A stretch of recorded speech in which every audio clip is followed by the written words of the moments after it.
Well, hello and welcome to this panel, Art and the Holocaust. We've been doing this for several years, and thank you, Sandy Scheller, who brings us together every year, and of course, always in honor and memory of her mother, who was at Comic-Con just a few years ago, and for whom we always is shining down on this panel every year. So it's my pleasure to welcome a most remarkable panel today to reflect on the life of Viktor Frankl.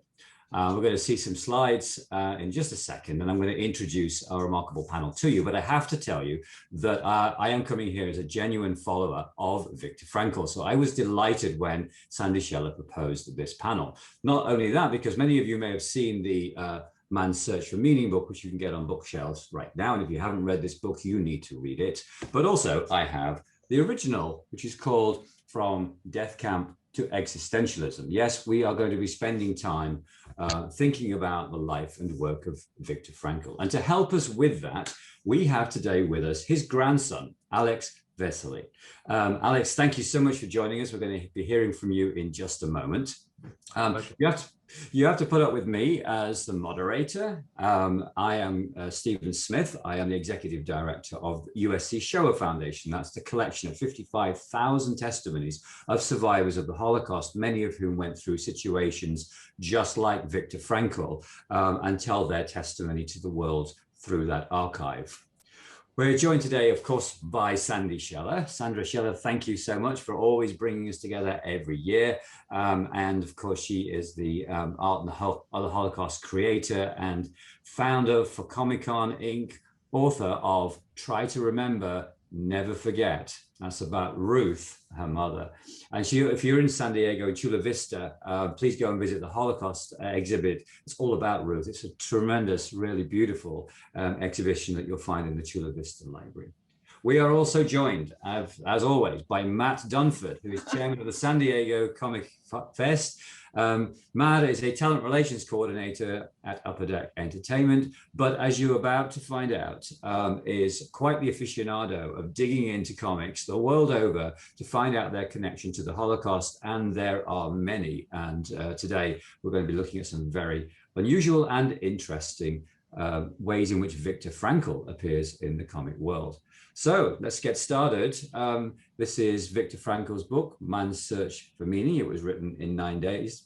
As a scholar that studies how testimony was written over time, this was not only one of the most read testimonies and thought pieces by a survivor of the Holocaust, but also one of the earliest. And so right in the 1940s, Viktor Frankl was already thinking about what is the meaning of this horrific event to the world, but also to individuals in their search for meaning. And so Man's Search for Meaning has been a world bestseller almost ever since, with over 16 million copies sold. So I'm going to turn now to listen to what Matt Dunford has to tell us about Viktor Frankl and comics. All right, Stephen, thank you so much for that lovely introduction. Hello, everyone. My name is Matt Dunford. I'm a comic historian, World War II historian, and as you can tell by my little library behind me, I'm very into comic books. So we're going to talk about Viktor Frankl's influence on comics. It's where he's seen about in several instances. So we're going to start here with this example that appeared in the anthology Marvel Comics 1000 that came up about 2 years ago. Howard the Duck in the tender, flaky taste of Welschmer. Here you have him starting off the scene with Duck's Search for Meaning by Viktor Frankl. An abnormal reaction to an abnormal situation is normal behavior. Well, that's really for some of us. Here he is making light of his situations, because if you're familiar with the classic works of Howard the Duck, they're anything normal. And as you can see, his films by George Lucas, which have now gone on to become cult classics, are anything but normal. So he will continue to search for meaning, but his adventures are going to be anything but, because they're always going to end up ridiculous. So there's the irony of the situation that comes up in Howard the Duck. So it's an interesting play on words starting off this scene. And so we go next. And of course, we all know Peanuts by Charles Schulz. Here in this scene, we have Snoopy. My life has no meaning. Everything seems empty. Even my bunny books seem meaningless. I search the skies and I can find no meaning. No meaning. Meaning. So yes, here we have meaning. Now that Viktor Frankl did not inspire this particular peanut strip, but he was inspired by it and actually went out of his way to clip it out of a newspaper and to use in his scholarly search for meaning for presentations. And it just became a fan favorite of him. And so you do see it inspiring meaning to his own work. And of course, everyone loves Charlie Brown and Snoopy. So going on next. And here we have the Smith family, not including Stephen, by reading the scene. I need one volunteer to sweep the walk and take out the trash. I will volunteer, Mom. Astonishing. How did you ever get them to work without grumbling? Oh, we've equipped our minds with the latest and greatest psychological thinking, Viktor Frankl, Rollo May, Paul Tillich. It's all quite simple. And in the end, there is that subtle nod behind the couch to that big club, and that kid has a big dent in his forehead. So this is the kind of comic where it's just implied that, sure, there may be new ways to get meaning across, but sometimes the old ways work best. And as you can see, this one doesn't exactly age well because jokes about hitting your kid in the head don't exactly go over too well, but it's just, in the end, Viktor Frankl's message is simply meaning. And whether you get the point across the old way or the new way, meaning is there. Well, thank you, Matt. We're going to turn now to Alex Vesely, who is an award-winning producer and documentary filmmaker. He's also follows in the footsteps of his grandfather. He's a psychotherapist himself and also co-founder of the Viktor Frankl Institute of America. Well, welcome, Alex. Thank you, Steve. Yeah, it's quite an honor to be here.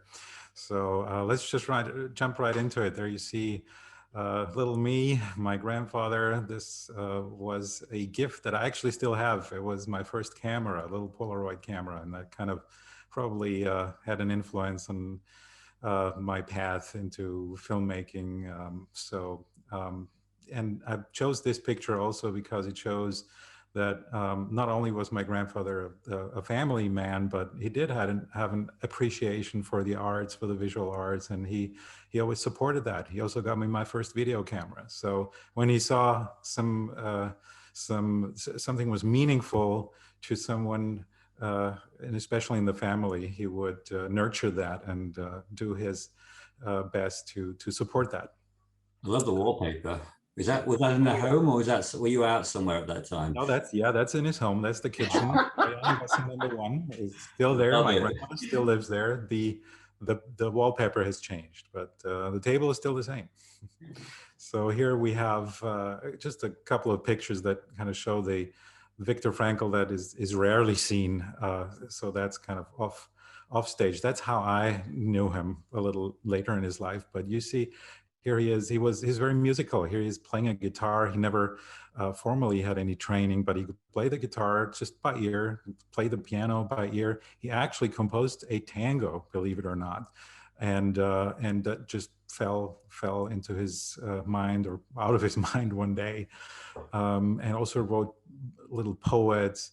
And so he was really a bit of a Renaissance man, and somebody who really enjoyed life. Here you see him climbing on the right side. So he was also someone who loved to experience life, experience challenges, and expand his own limits and see what he was capable of. He once said, I was a little bit afraid of heights.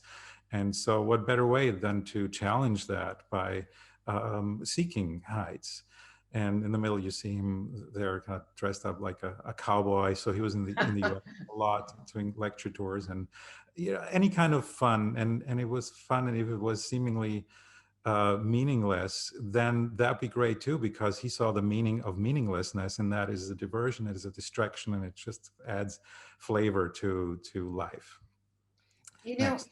Alex, what I wanted to point out is, when you look at this picture of him climbing, as we're about to go through his artwork and how he portrays himself, that is a wonderful picture to refer to. Yeah, it's. I think so too. I mean, and there you see, he had a lot of talents, and one of the talents was drawing. It was drawing caricatures, and he once said he actually sees a parallel there to his work as a psychiatrist, which is to spot another person's strengths and weaknesses in their psychological makeup. And he said it's sort of the same thing I do in a caricature when you exaggerate the features of a person and see the strengths and weaknesses and just emphasize them and amplify them. And so he would often just after a lecture when the evening got long and he was hanging out with people, faculty or friends, he would make little drawings just for fun and oftentimes of himself, and he did that very well. And then he would be surprised to open the newspaper, the local newspaper, the next day and find his caricature in there instead of a photograph. So here you see that in a couple of examples of that, and the right one, of course, in Japan. And also very typical. And he was often the target of his own humor, which I think is a character trait. You find a lot of these, people who are really very evolved on a human level, that they just love, they don't want to hurt anybody else or make somebody else feel uncomfortable. But it was really just always there to add some laughter to the scene. Yeah, I chose this one. This I found in a newspaper in a airplane one day, and it took me a while to recognize, because I was trying to figure out what's this picture telling me, and then I realized, wait a minute, this guy there in the middle, it looks like Sigmund Freud, and the guy on the left, he looks like Alfred Adler, the psychologist who was a disciple of Freud, and then the guy on the right, he really looks like Grandpa. And when I saw that they were walking, they're marching toward this pedestal, which is, for related to sports, the way they're going to be standing up there is Freud is going to be number one. The guy who looks like Adler is going to be number two. And the guy who looks like Frankl is going to be number three. And then it dawned upon me that this had to be a reference to what is often referred to as the first, second, and third Viennese school of psychotherapy. The first one being Alfred Adler. He started it all with his psychoanalysis. Then his disciple, also a great Viennese psychiatrist, Alfred Adler, who fell off out of favor with Freud, because he said, well, I don't think it's pleasure so much that drives us, but rather power. We owe him words like the inferiority complex. That was Alfred Adler term that he coined. And of course, a disciple of both of them, especially of Adler, personally of Adler, was my grandfather, who then one day said, I don't think either power nor pleasure are the main central motivating factor in a healthy person's life, but it's actually meaning. And only when a person doesn't find meaning, they kind of resort to the lower aims of finding a lot of pleasure or a lot of power in their lives. And that, of course, changed the course of his own work. And so it's just a funny cartoon by Sampé, who's a very famous French cartoonist who, if you've heard of Little Nick, that's something he made, the Paris Match, but also in the US, he's being published very often. And I liked it that there's no title there, there's no reference, no name, so you kind of have to figure it out yourself. And your grandfather also knew Sigmund Freud and followed him closely. Is that right as well? He did. He actually had a correspondence with him. Now you have to think this was the early 1900s. So my grandfather was born in 1905. Freud was already a publishing, highly known, well-known figure. But my grandfather started out very early. So at the age of 15, he was so fascinated by this new field emerging of psychotherapy and psychoanalysis being the first school that there was, that he wrote letters to Sigmund Freud. And believe it or not, Freud answered each letter within 3 days. And so they had this correspondence going on throughout years, but only met in person once, years later on the street. And Freud had actually published an article that my grandfather had written as a teenager. So he was kind of a whiz kid, you would say nowadays. Fantastic story. And there you see a caricature that my grandfather made of Freud. He disagreed with Freud, with psychoanalysis, with a lot of obviously because he had, kind of found another approach. But he always held him in high esteem as a person. So he would never say a bad word about either Freud or Adler. He just disagreed on a level of content about their ideas. And often Freud quoted Freud as saying, yeah, I knew that my theory was always just focused on one aspect, kind of the lower, the basement or the lower decks of the human being, and that there are other levels above that that have to be explored. And this is what my grandfather did. So there you see a bunch of caricatures that I found and that I was given by his friends when I did my little documentary called Viktor and I, where I asked people who had worked with him. So I traveled around the world and I would do little interviews.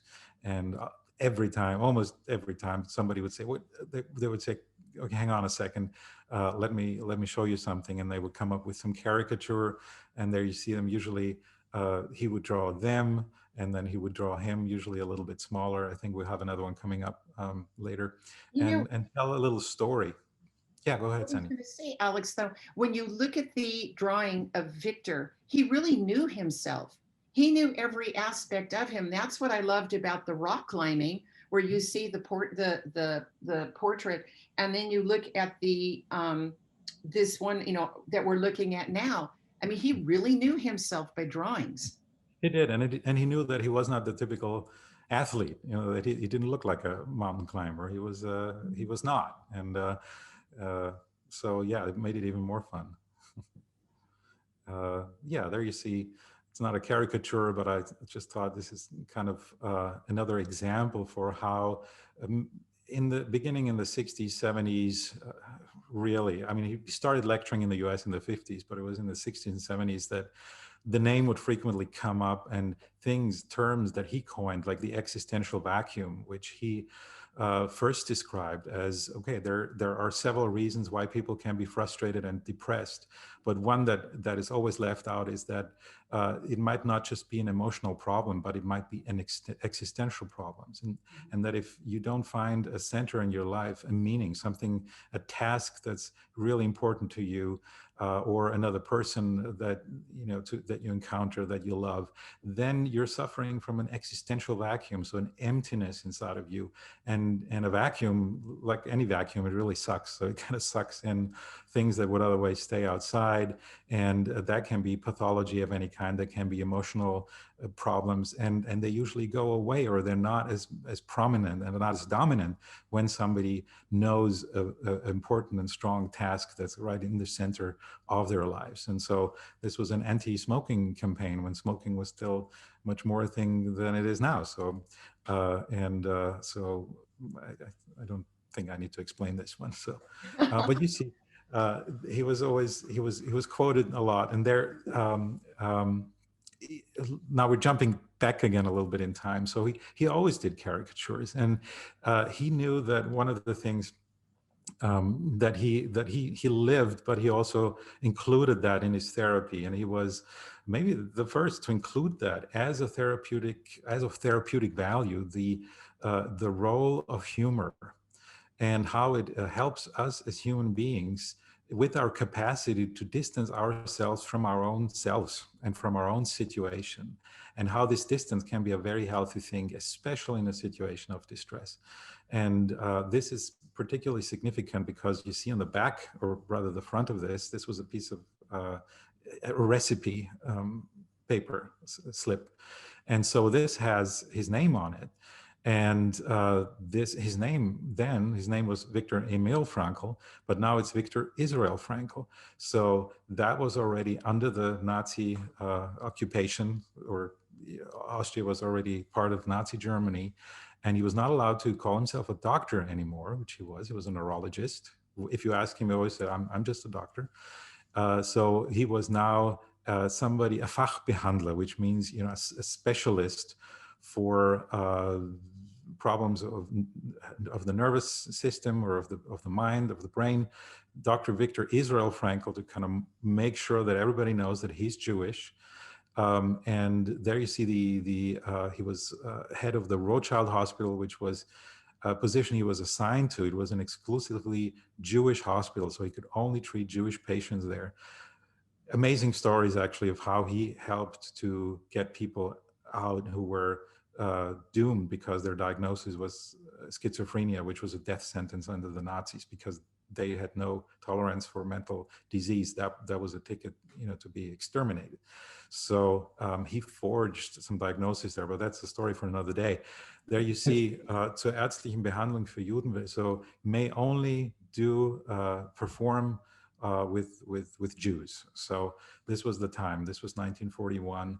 And then on the back, you see his best friend, Paul Pollack. And so he obviously had just become a father, and he was a very dry, he was a very serious man. And this was kind of probably a situation that happened that way. He had just become a dad, and his wife, I think it's his wife, is holding up the baby, and he says, "No, songs. What are you saying to that, Mr. Papa?" And he says, "Well, actually, it kind of looks like my wife, but somehow it actually also looks like me." So completely devoid of humor, and I can imagine my grandfather getting a kick out of that, and that his kind of a funny, abnormal reaction to an abnormal situation, maybe, and he just made his little snapshot, like in lieu of a camera, he just pulled out his pen and eternalized this moment. Just before we move on there, Alex, I'm just going to give a little footnote for our viewers today. So what you just saw there is a remarkable historical document. This is several years before Viktor Frankl and his family are deported to the concentration camp Terezin, before the killings begin. What you see is the creeping anti-Semitism and the laws of the Nazis being applied to this doctor's life. So that word Israel in the middle of there was not his choice to identify himself by Israel. It was a law that anybody who was Jewish and male had to call themselves Israel, and anybody who was Jewish and female had to call themselves Sarah, and it became official that they would do that. So you're seeing that on this notepaper. The second thing is you're seeing the restriction on him only being able to perform his medical work in relation to other Jews. What it means is he's lost his living. His livelihood is gone. Any livelihood he's going to get is going to be through this specialist hospital. But this is happening to Jews all across the Third Reich, in Germany and now in Austria. So this must be post-March of 38 and sometime before the deportations in 41. So that's a snapshot right there. But the fact that he has this drawing on the back of it just shows the stature of this man. And I just want to call that out for our viewers, because this is as a historian, I see this as a remarkable document. Thank you for sharing it. It's the picture on the back is bleeding through. Yeah. That is what makes it so amazing. Yeah. You're exactly right. I mean, he was kicked out of he already had his office. He was kicked out of that. So the address you see here, Cheningasse 6, that was the home of his parents. That was where he grew up. So they had to. I really like it because it's history, and both comic history, and both sides of the paper, and just represented there. And Matt, when you see that humor sort of coming through, that dry humor, I say coming through, both you seeing it and as Sandy said, it's literally bleeding through the paper. As a comic historian, what does it make you reflect on? Yeah, I mean, it's just there. It's just, okay, you're forcing this on me, but at least I can have a sense of humor about it. So it is something there, but it is what you think of it. It's a dire situation, but you have to still hope for the best. The other thing is, it's a document like a lot of other people getting it, but the fact that when you have a Viktor Frankl drawing on the back of a document, it makes it even more valuable, more historic, and has more meaning. It just has more meaning. Yeah, well, thanks for sharing that. Let's carry on. Okay. About the topic of just any kind of paper that was around became like a sketchbook. This is years later now, and I put this in because you see it's in San Diego, and I still remember this restaurant. He often stayed at a motel there when he was teaching, and so Ricky's family restaurant. He was not a picky eater, so any place that was convenient, that was fast, that was good, he would go and hang out. And this was gentleman Randolph Sassnett, who collected a lot of his writings and helped organize some of the first lecture tours in the US in the 1950s. And so he tells his little story here, where you see kind of big Randolph, a lot larger than little Victor. Victor is holding the seeds of logotherapy, and big Randolph is kind of seeding the American soil with the ideas of Viktor Frankl. I love the fact that the Statue of Liberty is about 3 inches tall. It's And fantastic. okay, thanks. Yeah, this is an example. So sort of like you would do a Snapchat now. This was a card that he wrote from a little vacation on the Rax Mountain, which is the closest mountain range to Vienna.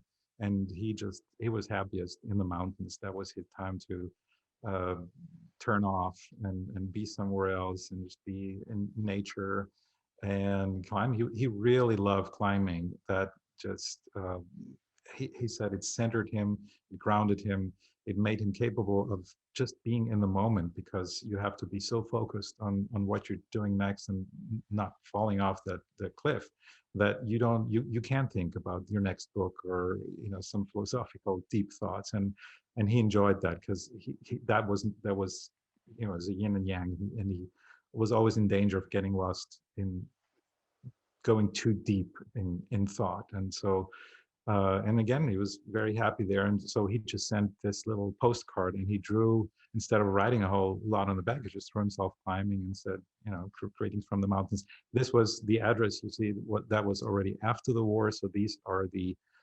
doctors that he worked with at the Polyclinic Hospital, which is the hospital that he started working at right after he came back after the liberation from the last camp in Turkheim, and worked there till he was retired. It used to be a small clinic close to his home, and that's where he worked and lectured and had his patients.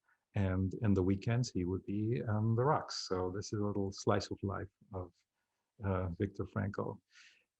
Yeah, going back to San Diego. So I pulled out stuff from the archives that have something to do with California too. When he would take you on a tour through his apartment, if you visited him, there was this room where he had all the the wall of fame, I think you say, where he put up all these honorary doctorates that he got from various universities from around the world. But he was proud of those, but he didn't usually give too much time to talking about those. But he would say, what I'm really proud of, this little solo flight certificate here. And the story was that when he started lecturing on a regular basis in San Diego at USIU, which is now Alliant University, he was just at the age of retirement. He just retired, and he had a little bit more time at his hand. And he was so typical for him. He was a very curious mind, and he always thought, okay, here I am. What's this stage of my life about? What are the possibilities? Not looking back, what have I lost or what's gone, but what's meaningful now. And he saw that he had enough free time on his hand to explore something new, and then to seek a new challenge and to widen his own horizon. And he always wanted to learn flying. That was something he was curious about. And so one day he just marched into this little flying school in San Diego and said, I'm here to learn flying. Now, at that time, that was a very unusual thing. People in their 60s didn't do flying license. That nowadays that has changed. And he would certainly encourage that, but he just went in there, and there was a young flight instructor who said, well, this is really crazy, why would you want to learn flying? But sounds like fun, let's do it. And so one of the best videos on YouTube is of your grandfather comparing flying, and if you could talk a little bit about that, that is really incredible. Yeah. He used examples from daily life because he knew that he was talking about philosophical and sometimes abstract thoughts. So he would always try to find an analogy or an image that he could use. Again, shows you a little bit, this artistic capabilities that he had. And so he would often bring that example of which he learned then, when you target a city, say you're flying east to New York City, and there's a crosswind coming from the north.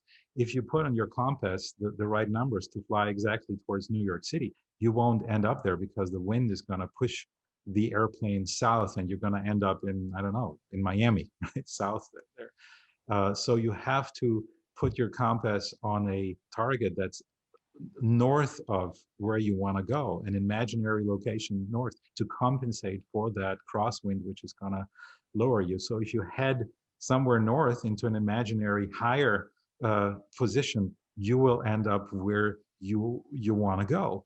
And that, he said, is the same with us human beings. If you take a human being, if you take us as someone as they can be, if you take someone as they are, you actually make them worse. You only see them as they are, but you don't see their potential. But if you take someone as they can be and just accept that there is much more and that there's things, just assume something that you don't see, then you help them become who they actually can be. And so you have to be optimistic. Actually, the optimists are the real realists, because they do that. And of course, he also used that as an example of, when you love somebody, you also see their whole potential. You don't just see where they are right now, but where they can be, who they can be on their best day, in their best, growing to the best, or stepping into the best version of themselves. So that's something that came across very well, and actually it happens to be also a quote by Wolfgang Goethe: if we take man as he is, we make him worse. If we take as we can be, we help him become who he can be. But that was his motto. That is the motto of his therapeutic approach, logotherapy, meaning-centered approach to do that. And it's a resource-oriented form of therapy, we say now. Back then, there was no other. And so to finish that story, this young man, this young flight instructor, just recently, my producer found him. He's in Alaska now. It's very hard to find. His name is David Klosterman. And through sheer luck, in the end, she managed to contact him and to meet him we actually met in San Diego again. I did an interview with him on that same airfield where he had taught my grandfather how to fly, where he had actually pushed him to do the solo flight, which my grandfather didn't feel he was ready for. But he said, today you're going to do it. And my grandfather said, no, what are you talking about? I don't need a license. I was just doing this for fun. But David Klosterman said, no, you're doing this because you've come this far and I know you can do it. Again, he was taking him for what he saw that he can do. And so my grandfather thought, okay, I've written all the important books that I wanted to write. My wife gets a pension if something happens. Okay, I'll do it. And then of course he did it, and he was so proud. I mean, he was like a child sometimes, really. He really took pleasure in the smallest things and in those achievements that really meant something, where he had, succeeded with something that was difficult. And so when we met, David and I, he pulled out this book. I didn't know he had that. The flight manual that he kept from these days, early 1970s. And so there were all the dates and when they met and when he did what. And in the end, my grandfather drew this caricature, and I think it's really one of his better ones, of himself in the airplane. And there's David on the ground saying, my work, and a little reference to depth psychology and height psychology, which is what logotherapy is often called, because it takes people as they can be. It measures them by their best and not their worst potentials. And so this was kind of a really nice moment to meet again and to reunite and to find out that there was this drawing, and which is also the story of how Sandy and I met. And so I'm just gonna hand over the mic to you. Alex, we'll be talking back and forth. This is the Frankl family. And my grandmother was very close to Walter growing up. Again, I didn't know too much because I wasn't able to talk with her in detail, but I only know the things that my mother told me, how close Walter was to my grandmother. My grandmother married, but Walter and the Frankl family was always very close to us.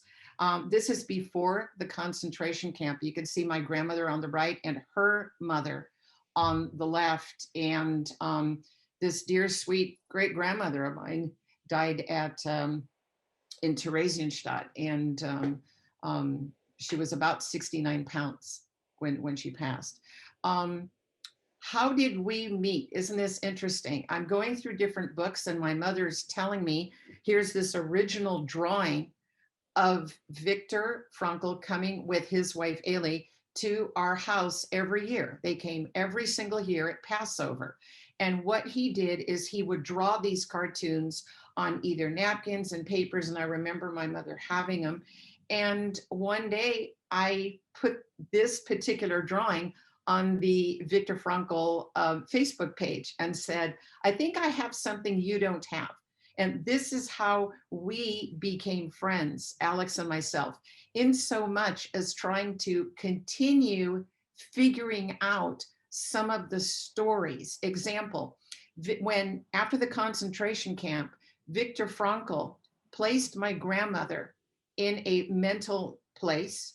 We're still trying to find out where that place is. And the fact that it put her in the American zone, it gave her some time. And Viktor was there to help my grandmother. What's interesting is in my conversation with Alex, we're trying to figure out, we knew that Viktor Frankl helped a lot of people, but I believe I'm the only granddaughter who's come forth to Alex and said, look at what your grandfather did for my family. He basically saved my grandmother's life. I know my grandmother was very, very depressed and with everything going on, and he's helping her find the quote meaning to overcome this. We are still in search for documents. When Alex came over to my house and I was busy doing one thing, I said to Alex, go look in this box. And one of the first letters he pulled out was from 1953, written by Viktor Frankl to my grandfather, not where he called him a Herr Goldschmied, but the fact that you could tell that they were very good friends. And so we're still in our search in trying to figure out where my grandmother was at, if other people can come forward and prove as the Institute of Viktor Frankl is in existence, and trying to put these different pieces together. What I loved about this, when I put this up and Alex and I were talking, he said, Sandy, there are so many more articles about Viktor Frankl. There's so many more, but this was investors' business. The fact that he was in investors' business, that he was in just every possible magazine and thing that you can think of. And when we were putting together this presentation, I really loved the fact that you can see Viktor Frankl holding up one of his portraits. And what I remember about him personally was a very wonderful, sweet, kind man. And I saw how my grandfather, grandmother, and mother and father were extremely, extremely willing to do anything and everything. It's one of those quotes that you have that normally when people come over, you'll eat off the, your paper plates, but right, Matt? But when, if Viktor was coming, believe me, it would be the finest of china. Sandy, you just got to back up for one moment. That picture on the napkin there of your mom, of course, who was at Comic-Con just a few years ago. What a remarkable depiction of her. I never knew your father, but I can see that. Exactly my father with the sideburn and everything, yeah.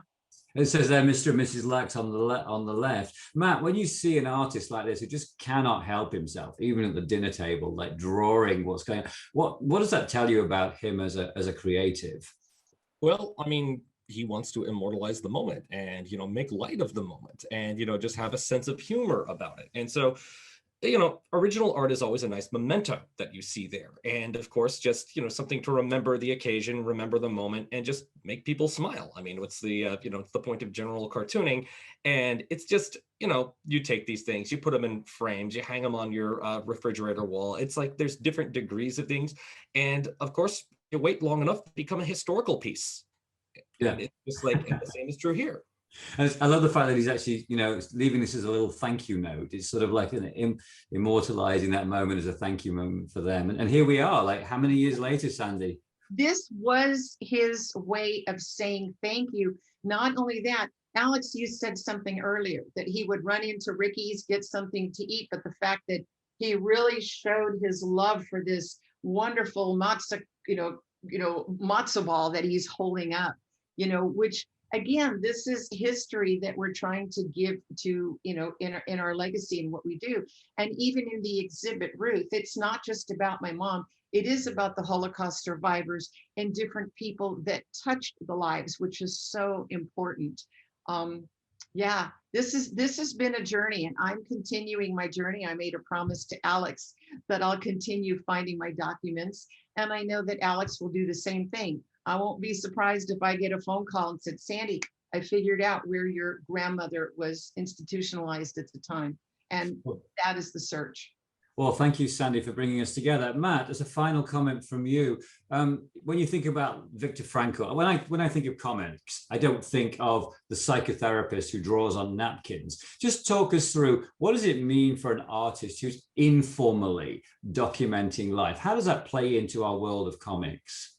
Well, I mean, it's just the casual drawing versus the published comic. I mean, of course, people, like when you think of Viktor Frankl, you do not think of him as a cartoonist, but you see this wonderful array of cartoons that he did just on napkins, historical documents, just even being oppressed by Nazi Germany. And it's to document a situation. It is to make light of a situation. It is to add meaning to a situation, because the whole thing there is, not everyone is going to sit and make their way through a psychotherapy novel. But if you can get a point across in a panel, in one panels, on a simple cartoon, that's a good way to give meaning to something. And fantastic. Exactly. And Alex, as a final word from you, when you think about your grandfather and his legacy, how would you think he would want to be remembered? Well, there's one thing he always said: I don't care about being accepted. I care about being or remaining acceptable. And so he would turn it back always to the individual. Like, what can you do? What is important for you to do? What are the possibilities? What are your intentions? Whether or not they work out or not, that's not even, that's never really in our hands. So, but I think what really mattered to him was to bring in the topic of meaning, because for some reason that had always existed. It had always been in literature, it had been in music, it had been in poetry, and in this back then new science of the mind. All the great founders of psychotherapeutic schools that were there in the beginning, they left that out for some reason and kind of reduced everything down to we're basically lab rats, very complicated lab rats that are just working out, that are just running on instincts or running on programs. And he said, you can't do that with the human being. If you do that, it's a crime, really, because you take away the most essential of what it means to be human, which is to have this dimension of seeking answers, wanting to give a meaning to your own existence. And that's past your emotional states. That's not just caring about your emotional, which is great, of course. Everyone wants to be happy. But he said, really, we don't care so much about being happy, but for finding reasons to be happy about, and to make a difference in the world, and to connect with the world and the people around us, and in a basically overlook ourselves a little bit. And be able to make fun of ourselves, because we're not that important, really, after all. And yet we are, but we shouldn't take ourselves so damn important. And I think that's something you can see, this attitude, in the way he did his caricatures and all the humorous aspects of his personality. Well, of course, I thought I knew Viktor Frankl because I've read his books. Now I figure out I didn't know him at all. Thank you, Alex, for introducing us to a completely other side of Viktor Frankl. Sandra Scheller, thank you for convening us here again for Art and the Holocaust at Comic-Con. Of course, we will hope to be back next year with more interesting connections to this important period of history. And Matt Dunford, as always, taking us into the world of comic books in remarkable and interesting ways. Thank God you have this encyclopedic knowledge, because you dig things out that nobody even knows exist. Oh, but I may have done a little reading. Yeah, a little bit of reading really is. But I'm going to give the final words to Viktor Frankl, and I'm going to put this cover up here so you can remember to go and buy this book if you've not read it. And I'm going to read from him. As each situation in life represents a challenge to man and presents a problem for him to solve, each man is questioned by life, and he can only answer to life by answering for his own life. To life, he can only respond by being responsible. He sees in these responsibleness, the very essence of human existence. That's Viktor Frankl. Ladies and gentlemen, join us next year at Comic-Con.